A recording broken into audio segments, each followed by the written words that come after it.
قومی اسمبلی میں مالی سال 2011-12 کا بجٹ پیش کرتے ہوئے وزیر خزانہ عبدالحفیظ شیخ نے کہا کہ 2006 سے افراط زر کی شرح مسلسل بڑھ رہی ہے۔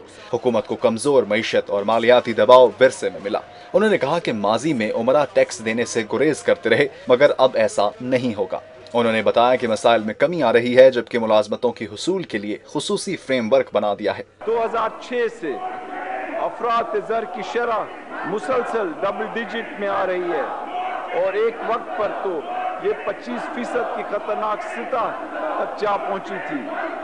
مالیاتی خسارہ 7.5% سے اوپر جا چکا تھا اور ایکسٹرنل کرنٹ اکاؤنٹ ڈیفیسٹ 8.5% تھا، اور ہمارے زر مبادلہ کے ذخائر 16 ارب سے کم ہو کر 6 ارب ڈالر ہو گئے تھے، اور روپے کی قدر میں تیزی سے کمی کے باعث ہمارے ذخائر میں کمی آئی۔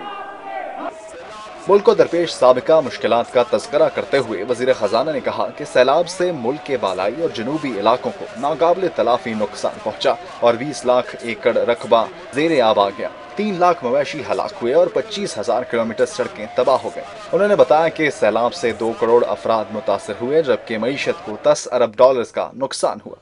سیلاب سے معیشت کو ہونے والے نقصان کا اندازہ جب لگایا گیا تو اس سے 2 کروڑ لوگ متاثر ہوئے، 16 لاکھ مکانات کو نقصان پہنچا، 20 لاکھ ہیکٹر اراضی پر کھڑی فصلیں تباہ ہوئیں، 3 لاکھ مویشی سیلاب کی نظر ہوئے، 25,000 کلومیٹر سڑکیں تباہ ہوئیں، اور کثرت میں رکاوٹ کی وجہ سے مہنگائی میں اضافہ ہوا اور ٹیکسوں کی وصولی متاثر ہوئی، اور اس کا ٹوٹل نقصان 10 ارب ڈالر یا 850 ارب روپے کے قریب تھا، اور جی ڈی پی کی رفتار میں 2% کی کمی آئی۔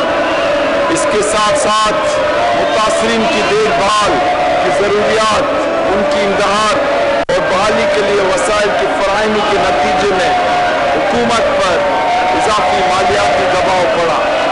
وفاقی وزیر خزانہ کا کہنا تھا کہ ملک کو ٹارگیٹڈ سبسڈی کے خاتمے کی طرف لے جایا جائے گا اور ضرورت کے مطابق اداروں کی نجکاری کریں گے۔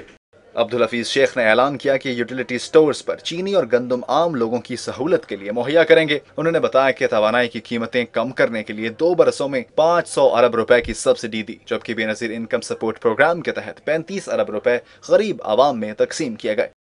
وفاقی وزیر خزانہ نے پارلیمنٹ کے چوتھے بجٹ کو وزیر اعظم گیلانی اور صدر آصف علی زرداری کی تاریخی کامیابی قرار دیا اور بجٹ کی تیاری میں حصہ ڈالنے والے تمام افراد اور اتحادی سیاسی جماعتوں کا شکریہ ادا کیا۔